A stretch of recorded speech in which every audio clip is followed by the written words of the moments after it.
Rafael García, director nacional de la Agencia Adventista de Desarrollo y Recursos Asistenciales ADRA México, nos cuenta sobre su visita a Haití después del terremoto del 12 de enero. ¿En dónde dormía y comía usted? ¿O hay algún lugar específico de extranjeros que llegan a ayudar? El asunto del hospedaje era realmente difícil. No había muchos lugares de hospedaje y los que habían estaban atestados de gente porque había mucha gente que iba a ayudar.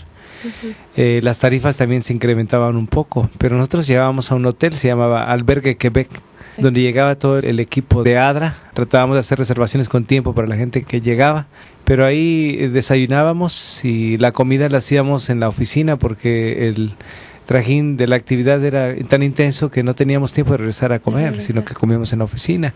Ya en la tarde nos reuníamos con los amigos en el hotel para comer algo de cenar. Cuéntenos sobre el estado de ánimo de los adventistas haitianos. Los adventistas están muy animados, a pesar de la tragedia. Esos hermanos cantan, como que con el canto se les olvida todo y alaban a Dios, y es sorprendente escuchar en sus oraciones, gracias Señor, y yo pensaba, ¿cómo le dan gracias a Dios, verdad?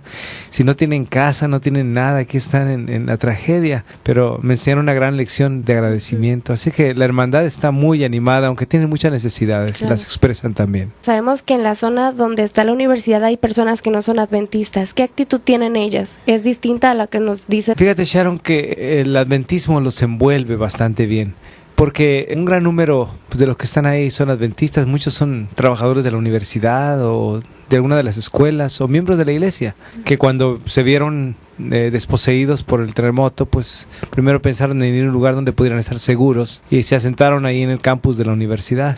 Pero el ambiente es muy propicio, han hecho evangelismo todos los días. Cada sábado han estado bautizando. La primera sábado bautizaron como 150 personas, el siguiente 50, la otra 50.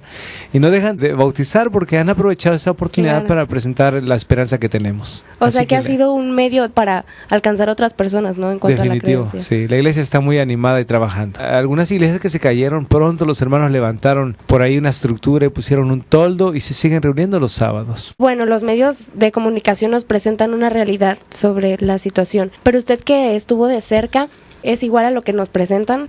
Bueno, yo estuve prácticamente en una región muy centrado en el campus, que era mi trabajo administrar el campamento de desplazados internos ahí en la universidad. No me moví mucho, pero sí yo sabía que había mucha destrucción, ¿no? Por la parte que yo anduve vi alguna destrucción, pero en la parte céntrica, bueno, el edificio del gobierno, el palacio y otros, sí, pero no vi mucha, pero sabía que había mucha destrucción. De hecho, había reportes de más de 350 campamentos de desplazados, o sea, y el de nosotros, que albergaba casi 15,000, era uno de los más grandes. Había otro más grande todavía. ¿Y la zona de la universidad estuvo muy afectada?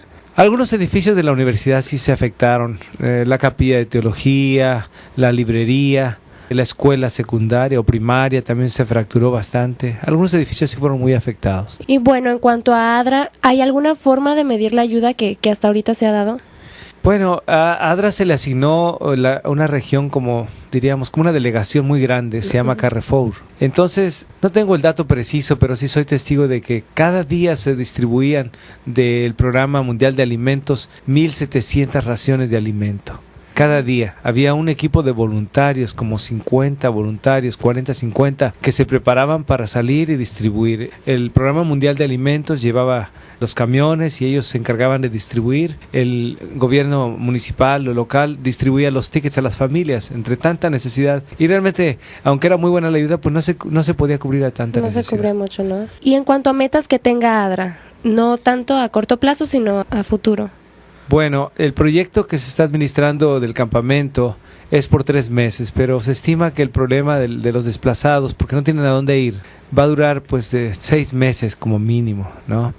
Así que uno de los primeros objetivos es seguir administrando el campamento. De hecho, hay 3 clases de personas ahí. Las personas que tienen su casa todavía buena, en condiciones habitables, pero que tienen miedo de regresar por los temblores. Las personas que perdieron todo y que no tienen nada y que no saben a dónde ir. Las personas que tienen sus casas fracturadas, pero que quedan en la universidad, pero no se duermen allá porque tienen miedo de que se vaya a caer. Claro. Entonces está buscando la estrategia de poder identificar en cada familia cuál es su caso y entonces ir trabajando poco a poco a través de algunos ingenieros sobre estructuras para que dictaminen el tipo de vivienda en que están y entonces descartar a aquellos que tienen la casa buena y que pueden regresar y también arreglar la de aquellos que tienen la casa fracturada pero puede ser habitada y también pensar en una solución para los que no tienen nada. Y bueno, por último, ¿hay alguna experiencia en particular que le gustaría compartir con nosotros? Me estoy acordando de una de las últimas noches, mi traductor, que también estaba durmiendo en las calles con su familia, en la iglesia realmente. De hecho, en el terreno de su iglesia había como 100 familias que estaban albergándose ahí. Entonces él se fue a mi habitación y dijo pues que quería bañarse. Así que le dijimos, bueno, váyate. Ya se bañó y luego fuimos a cenar algo. Y entonces, cuando él estaba por salir, empezó a llover muy fuerte. Y entonces pensamos en la gente del campamento y dijimos, wow, la gente se va a mojar, no tienen toldos. Entonces él expresó así como enfadado, dijo, y no se repartieron los toldos, ¿no? Porque habíamos entregado unos toldos, o sea, unas cajas grandes de 30 metros por 7,5, que tenían que cortarse en 10. Y así abarcaba 10 familias. Habíamos entregado 20 paquetes para unas 200 familias. Entonces, no se habían distribuido todavía y pues la gente se mojó esa noche, ¿no? Afortunadamente después de eso, dejó de llover, pero él se quedó ahí y entonces se había acostado al lado de la cama, ahí abajo en el suelo y nos dio tanta pena por él y que yo le pregunté, Steve, ¿dónde vas a dormir? Una pregunta un tanto necia, ¿no? Y dijo, aquí. ¿Por qué no tiene dónde ir, no? Entonces le digo, ven, súbete a mi cama. Ya se acostó a mi lado y ahí se durmió la noche. Y cuando despertamos, empecé a arreglar mis maletas para venirme y dijo, ay, no había dormido una noche tan buena como esta noche, dijo. No había tenido cama, pues, el muchacho, ¿no? Y luego me empezó a contar su experiencia y dijo, cuando fue el terremoto todos andaban como locos de un lado para otro. Yo no comí por 3 días, dijo. Fue algo muy duro, ¿no? Pero es la situación de muchas personas que vivieron esa tragedia. Bueno, muchas gracias por su tiempo y por todas esas experiencias que nos ha compartido.